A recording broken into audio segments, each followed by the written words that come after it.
2014年的深秋，泰國芭提雅的空氣中瀰漫着一種異樣的燥熱。白龍王廟四周的棕櫚樹被海風吹得簌簌作響，廟內卻是一片壓抑到近乎窒息的死寂。白龍王在美流之際被弟子們攙扶着坐起，枯瘦如柴的手指攢住謝霆鋒的手腕，力度大得讓後者眉頭緊蹙，那雙渾濁的老眼猛然泛起一層詭異的光澤，仿佛回光返照時穿透了某個普通人無法企及的維度。謝霆鋒跪在病榻前，身邊除了幾位隨行助理，還立着他父親謝賢和母親狄波拉，兩人面色凝重得像到了一層圓灰。白龍王的喉嚨裡發出的氣音，吐出的每個字都破碎卻清晰。你聽着，你命裡有一道死劫，就在今明2年之內，你必須在我面前二算一，否則你謝家3代人的氣運將盡數崩塌。家破人亡4個字不是嚇唬你的。謝霆鋒的嘴唇瞬間褪去血色，他張了張嘴想說雜麼，卻被白龍王猛然抬起的另一隻手打斷。老者的指甲幾乎要插進他手腕皮膚裡，補了一句：左邊是火，右邊是水，火能焚盡你的舊債，卻也燒得你屍骨磨全；水能在你渡劫，卻也可能把你尿斃在深淵裡。你自己算。在場所有人都倒吸一口涼氣。謝賢上前半步想插話，卻被白龍王一個眼神盯在原地。那眼神裡沒有將死之人的渙散，反而迎着某種令人膽寒的精準與決絕。謝霆鋒跪在冰涼的地磚上，那種熟悉的戰慄感再次從脊椎底部竄上來，跟8年前一模一樣，只是這次更加猛烈。他感覺自己像被扔進一台巨大的離心機裡，所有記憶碎片都被甩得4分5裂。像柏芝在廚房裡繫着圍裙給他煮醒酒燙的背影，王菲在錄音棚裡側着頭條麥克風高度的側臉，兩個畫面交替閃爍，幾乎要將他腦漿搞成漿糊。白龍王的呼吸越來越急促，旁邊的心電監護儀發出滴滴的警報聲，弟子們慌亂地想要上前攙扶，卻被老人揮手推開。他固執地舉着那根骨瘦如柴的手指，在虛空中挖出一道模糊的弧線，然後猛然指向謝霆鋒的眉心，算，再不算你就沒機會了。我的陽壽船剩不到半個時辰，你難道要讓我帶着你的劫數一起進棺材嗎？謝霆鋒的額角爆出青筋，他回頭看了一眼站在陰影裡的父母，謝賢咬着後槽牙不吭聲，但眼眶已經泛紅。狄波拉用手絹死捂住嘴，肩膀細微地顫抖着。他又扭頭看向自己的經紀人，那個跟了他10幾年的男人此刻面如死灰，嘴唇喐動了幾下，卻連一個音節都沒能發出來。整個空間裡只有白龍王粗重的喘息聲和監護儀越嚟越急促的風鳴，空氣濃稠得像灌了鉛。謝霆鋒覺得自己快要尿斃在這片沉默裡了。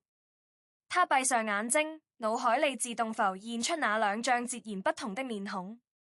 像柏芝的笑永遠是敞亮而毫無保留的，露出8顆牙齒，眼睛彎成月牙狀。哪怕在經歷了2008年那場毀天滅地的風波之後，他依然攰在深夜給他發兒子們熟睡的照片，配一句今天 Lucas 在學校畫了一幅畫，畫的是我們一家4口去海邊。那種毫無防備的赤誠常常讓他心頭一酸。而王菲則全然相反，她給小主動聯繫，偶爾發來的消息簡短到只有幾個字，比如新歌聽了麼或者北京降溫，但每一條都精準地戳在他心裡最柔軟的位置，像一根羽毛輕輕搔過舊傷疤。他想起2000年兩人在梁朝偉慶功宴後牽着手走出酒店，狗仔隊的閃光燈把整條街照得如同白晝。他那時候22歲，天不怕地不怕地攢着那個女人的手，覺得全世界都在閣下。他又想起2006年跟張柏芝在菲律賓小島結婚時，他赤腳踩在沙灘上跑向她的樣子，婚紗被海風吹得鼓起來像一面白色的帆。他當時以為那就是終點了，可命運衝嚟不是按暫停鍵的電影，他在你以為最安穩的時候猛然抽走閣下的地毯，讓你摔得狼狽不堪。白龍王又嗨了一陣，嘴角滲出暗色的血絲，旁邊的弟子急得直跺腳，卻不敢再上前阻止。老人的意識似乎已經有些渙散，瞳孔開始不規律地放大縮小，但他執拗地擁持着指向謝霆鋒的那個姿勢，嘴裡喃喃重複着2算1，2算1，否則家破人亡。謝霆鋒猛然睜開眼，眼眶裏全是血絲，他像是被摘摩東西擊穿了最後的防線，整個人撲通一聲伏倒在地，額頭重重合在病榻邊緣的金屬護欄上，發出沉悶的咚響。他的哭聲在那一刻徹底失控，從喉嚨深處擠出來的烏煙像某種瀕死動物的哀鳴，肩膀聳動得幾乎要把脊背折斷。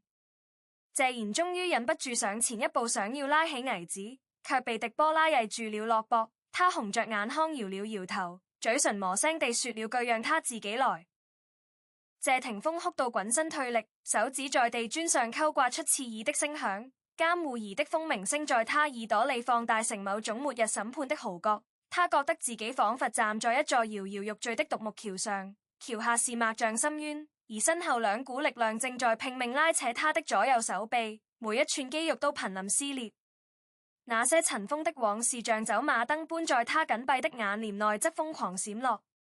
他想起2002年自己因頂包案被廉政公署帶走調查的那天，是張柏芝頂着全港媒體的唾罵跑到他公寓裏給他煮了一碗熱燙麵。他蹲在茶几旁邊，一邊擦眼淚一邊說，不管外面怎麼講，我信你沒做過那些事。那時候他們船沒裂分，可他眼神裡的堅定讓他第一次產生了這輩子就是他了的衝動。他又想起1998年自己船是個零頭青時在某個頒獎典禮後台偶遇王菲，他穿着黑色長裙靠在化妝台邊抽煙，煙霧繚繞裡瞥了他一眼，輕飄飄วิ่過來一句你的活着 Viva， 我聽了船不錯。就這短短9個字讓他心跳加速到幾乎缺氧。當晚回家，他在日記本上寫了整整3頁關於那個女人的細節。兩種溫度在他體內激烈對沖，一邊是滾燙的帶着煙火氣的讓人感到安全的暖流，一邊是清冽的帶着疏離感的讓人心癢難耐的寒流。他夾在中間，快要被撕成兩半。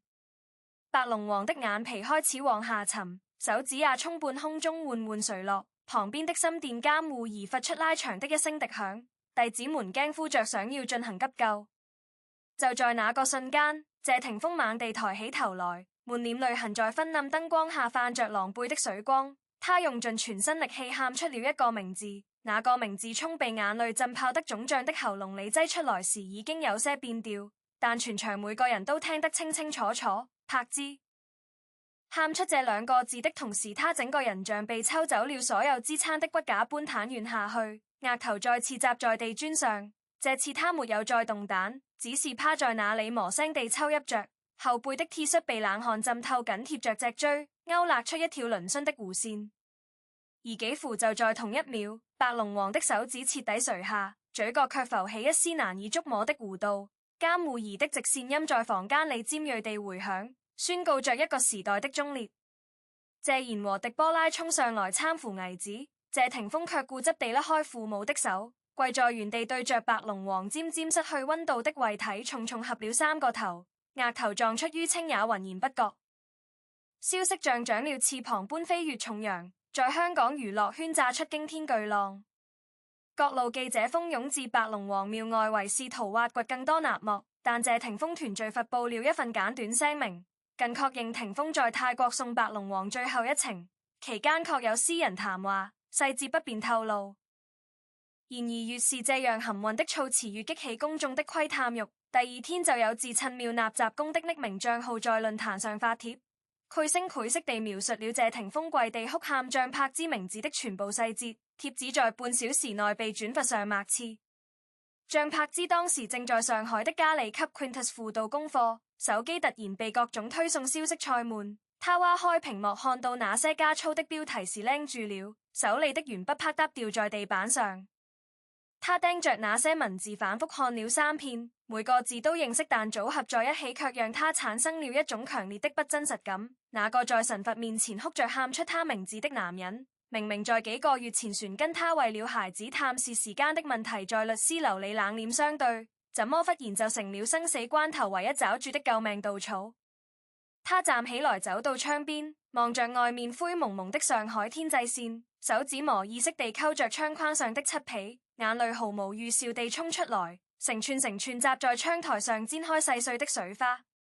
他想起離婚協議簽署那天，謝霆鋒坐在長桌對面，戴着墨鏡，一言不發，簽完字轉身就走，腳步快得像在逃離火場。他當時站在原地看着他的背影消失在走廊盡頭，心裏冰涼一片，以為自己這輩子跟那個男人之間就只剩下孩子父親這個單薄的身份了。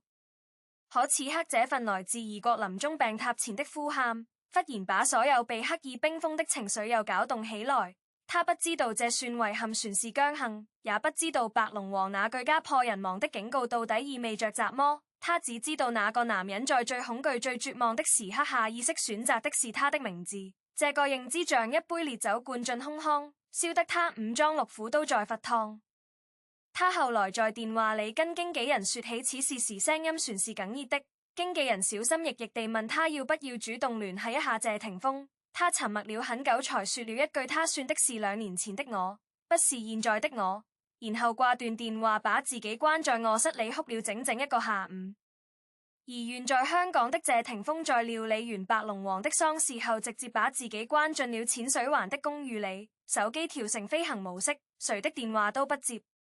他坐在客廳地板上，背靠着沙發，手裏捏着一罐冰啤酒，卻置之沒有打開。罐壁凝結的水珠順着指縫淌下嚟，滴在地毯上，印出深色圓點。他反復回想着白龍王臨終前那番話，家破人亡這4個字像某種顱內循環播放的警報，讓他無論是睜眼還是閉眼都無法擺脫那種被無形利刃懸在頭頂的壓迫感。他搞不清自己喊出柏芝是因為真的船愛着他，船是近因為恐懼那個可能焚盡舊債的算項指向了王菲。如果是後者，那他這份算賬還不是對2個女人都構成了另一種形式的辜負？他越想越煩躁，把啤酒罐狠狠砸向對面的牆壁，鋁罐撞擊牆面發出悶響後彈落在角落，褐色液體咕咕流出，浸濕了一小塊牆紙。隨後幾個月裏，謝霆鋒的狀態明顯消沉下去，媒體報道他開始頻繁出入寺廟和道觀，不僅局限在佛教範疇，連黃大仙祠和車公廟都有他戴着口罩低調上香的身影。圈內朋友私下透露，他那段時間失眠嚴重到要依賴藥物，午夜夢回時總被家破人亡的夢魘驚醒。有次在片場拍爆破揮時，他毫無預兆地蹲下去捂住臉，把現場工作人員嚇得不輕。而像柏芝那邊則展現出令人意外的堅韌，他帶着2個兒子搬去了新加坡短暫居住，每天雷打不動6點起床做早餐送孩子上學，午後去健身房消耗掉所有過剩的焦慮，晚上等孩子們睡下後才一個人坐在陽台上吹着赤道的熱風發呆。2015年初，他在某次採訪中被問及感情狀態時，從容地說：我現在最好的情人就是2個兒子，沒有怨罪也沒有悲傷，語氣平靜得像在陳述今天的天氣。同年夏天，謝霆鋒在拍攝《12道風味》第2季期間去了一趟雲南，在香格里拉的一個小寺廟裏遇到了一位雲遊的老僧人。2人坐在寺廟院落的石階上聊了半個下午，老僧人聽完他的困惑後，笑着說了一句話，讓謝霆鋒愣了很久：你跪在地上喊出名字的那一刻，究竟是恐懼佔了上風，還是真心佔了上風？這根本不重要，重要的是你喊完之後該如何面對你喊出的那個人，以及你沒喊出的那個人。謝霆鋒回去後反覆咀嚼這句話，終於做了2個決定。第一，他通過律師給張柏芝發了一封長信，信中坦誠了自己在白龍王病榻前的全部經歷和心理過程，沒有修飾也不求原諒，只是把真相攤開。第二，他主動聯繫了王菲，沒有解釋也沒有道歉，只是發了一句：你最近好嗎？王菲隔了很久才回了一個微笑的表情符號。這2個看似簡單的舉動，卻像給緊掹多年的繩結從了最關鍵的2道扣。像柏芝收到那封信時，正在新加坡的公寓裏烤餅乾 ，Lucas 在旁邊搗蛋把麵粉撒得到處都是。他一邊擦拭台面，一邊讓助理把信念給他聽。信很長，謝霆鋒用那種他特有的克制而真誠的口吻敘述了白龍王去世當天的每個細節，包括他自己的恐懼、猶豫，以及最後退口而出的那個名字。他寫：我知道這個選擇可能沒有任何實際意義，因為我們已經分開了。可我當時能想到的唯一能拉住我不墜入深淵的東西，就是我們共同擁有過的那段日子，船有你給我的那種踏實感。張柏芝聽到這裡時，手裏揉面的動作停住了，他低着頭看不清表情，但助理注意到他睫毛上掛着細碎的水光。他沉默了很久才開口讓助理回了一句：信我收下了，餅乾快烤焦了，下次再聊。簡短到近乎冷淡的回覆，卻讓謝霆鋒在千里之外長舒了一口氣，因為他讀懂那行字裏沒有恨意也沒有糾纏，只有一種我知道了，你保重的淡然，那是成年人之間最體面的和解。至於王菲，她始終是那個站在棋盤邊緣的旁觀者，不爭不闖也不問。2016年兩人被拍到共同出席某場私人音樂會時，狗仔隊從長焦鏡頭裏看到謝霆鋒側過頭跟他說了句雜麼，王菲抬手輕輕拍了拍他的後腦勺，動作自然得像相處了半輩子的老夫老妻。後來有人在知乎上分析那個畫面時說，那是一種無需言說的默契，他從頭到尾都知道自己在他心裏的重量，不需要靠任何神明的判決嚟確認。確實，從1998年到2016年整整18年間，兩人分分合合數次，被媒體唱衰無數次，但那種深層的靈魂共振從未真正斷裂過。謝霆鋒在後來的一次深度訪談裏隱晦地談到過他對二選一這件事的重新理解。人在極度恐懼的時候做出的選擇往往是求生的本能反應，不一定代表最真實的納心。我當時選了柏芝，是因為在我潛意志裏家庭這個概念跟他緊緊綁在一起，我害怕失去那種穩定感。但後來我才明白，真正的感情不需要用恐懼嚟錨定，它應該是一種更自由的東西。這段話在論壇上引發了熱烈討論，有人解讀為他終於承認對王菲才是真愛，也有人認為他只是在為自己的反覆無常尋找合理化解釋。眾說紛紜之下，謝霆鋒未有再回應，仿佛這些爭議已經跟他無關了。到了2018年，白龍王去世4週年之際，某位泰國記者聯繫上當初那個匿名發帖的廟內雜工做了後續採訪，那人終於承認自己當年根本不是廟裏的工作人員，而是隔壁街一家小旅館的老闆。那天只是碰巧聽到了一些風聲，就添油加醋在網上編了個故事。所謂的謝霆鋒跪地哭喊張柏芝名字，完全是他根據零散信息和自己的想象力拼湊出來的劇本。這個消息傳回華語娛樂圈時，引起了一陣短暫的譁然，但很快就被更新的八卦淹沒了。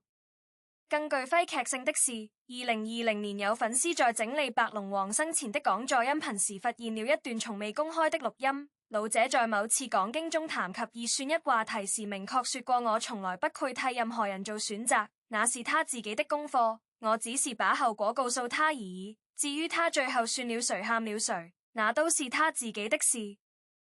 這段音頻被翻出嚟後，那些曾經為白龍王逼謝霆鋒二選一吵得不可開交的網友忽然都沉默了。原來整件事情中被逼這個核心設定，從來就是外界強加的想象。白龍王只是在臨終前履行了他作為預言者的告知義務，而真正把那個選擇變成驚天動地戲劇高潮的，是後來層層疊疊的媒體渲染和宮中腦補。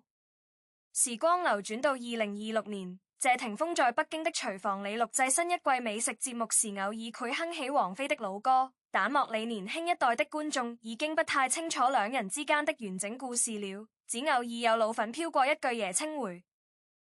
張柏芝則帶着3個兒子定居上海。他在直播帶貨時被問到如何看待過去那些感情傳聞，笑着擺擺手說：哎呀，都是老黃歷了，翻出來曬也曬不出新花樣。大家不如看看我今天推薦的這款精華液好不好用。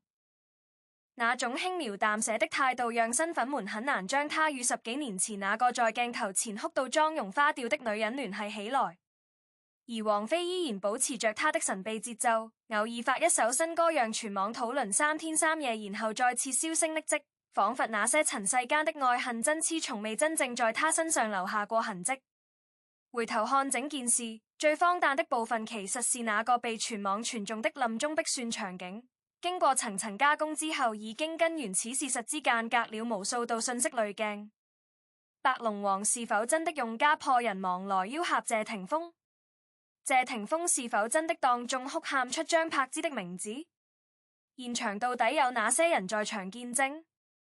這些問題在10多年後已經變成了一團永遠理不清的亂麻，因為每個當事人都選擇了沉默或者給出了模棱兩可的回應，而那些曾經信誓旦旦的爆料者後來紛紛被證偽或自行改口。但這團亂麻對吃瓜群眾來說反而成了最好的娛樂素材，它足夠模糊，所以能讓每個人填充自己的想象；足夠勁爆，所以能在社交媒體上持續收割流量；足夠悲情，所以能滿足大眾對名人情感生活的某種窺視欲和共情需求。可真正值得深思的是，當我們在屏幕前為謝霆鋒到底愛誰爭得面紅耳赤時，是否意識到我們討論的其實是3個有血有肉的人跨越20年的真實人生？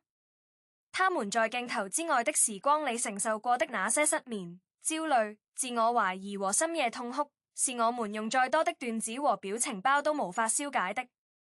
謝霆鋒在白龍王病榻前跪到失合於清的那個下午，他面對的不是一道簡單的愛情選擇題，而是關於責任、恐懼、家族旗苦和自我認知的多重考殺。像柏芝在新加坡公寓裡烤餅乾時引到那封信的瞬間，他感受到的也不是單一的被選擇的喜悅，而是混雜着委屈、釋然、遺憾和某種微妙的解脫的複雜情緒。王菲在北京客廳裡回那個微笑表情時，指尖輕輕敲擊屏幕的動作背後，是他用半生修煉出的通透與慈悲在托底。這些層次豐富的心理現實，被簡化為謝霆鋒算了張柏芝但後來旋是跟王菲復合了這樣的二流小說梗概，實在是辜負了生活本身那種粗麗而深邃的質感。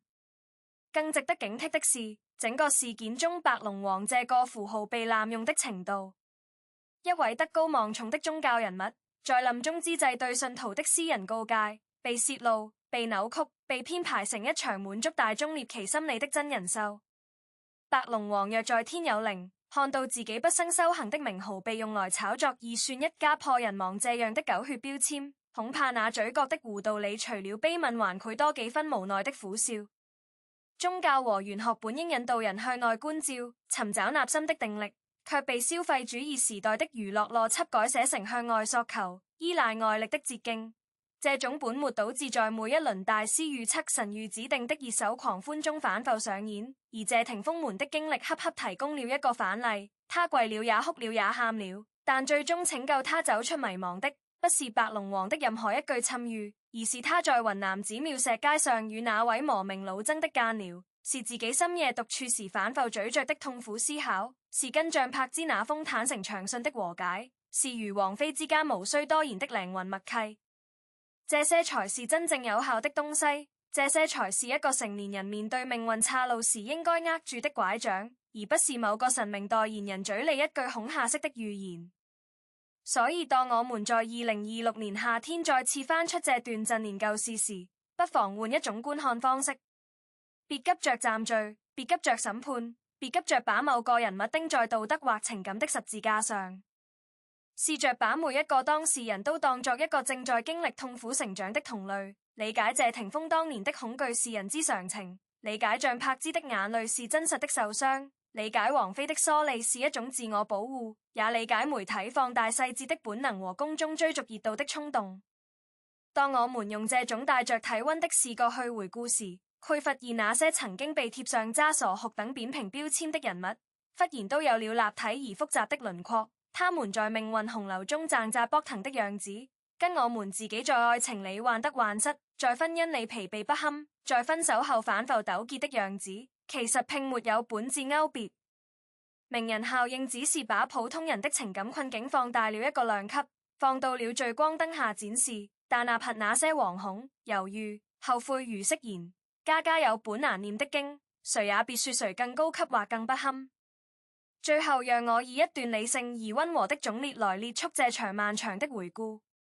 20年間，從白龍王廟到香格里拉寺廟，從香港中環律師樓到上海公寓烤箱旁，謝霆鋒、像柏芝、王菲3個人用各自跌宕的軌跡向我們證明了幾個樸素的道理。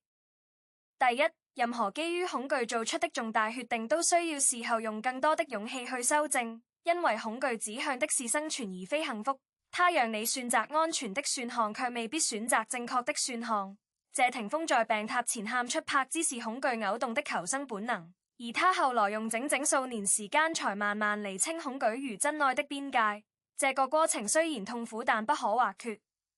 第二，情感的圓滿不一定以在一起為唯一標尺。像柏茲獨自帶大3個孩子，並在事業上找到新支點。王菲始終保持着藝術創作的生命力。謝霆鋒在美食領域實現了自我價值。三人各自都在分開後成為了更完整的自己。這種離散的圓滿比強行捆綁的團圓更符合現代人對親密關係的理解。第三，也是最重要的，公眾人物的私生活永遠不可能被媒體報道完全還原。我們看到的永遠是經過剪輯、渲染和轉述的殘片。用這些殘片去拼湊一個人的全部人格是愚蠢且不公平的。所以請對所有八卦新聞保持3分懷疑、7分慈悲，把更多注意力放回自己的生活，去經營好自己身邊真實可觸的關係，去傾聽伴侶沒說出口的委屈，去回應孩子渴望陪伴的眼神，去安撫父母日漸衰老的擔憂。那些在屏幕前為別人感情抽心到失眠的時刻，如果分一半給自己身邊的人，或許你的人生劇本會寫得更從容一些。願我們都能從這場跨越20年的連續劇中學會一件事：愛是複雜的、多變的，沒有標準答案的，但它始終值得被認真對待，而不是被當成茶餘飯後的廉價談資。吃瓜要理智，評論要溫和，最重要的是別忘了好好愛自己眼前的人。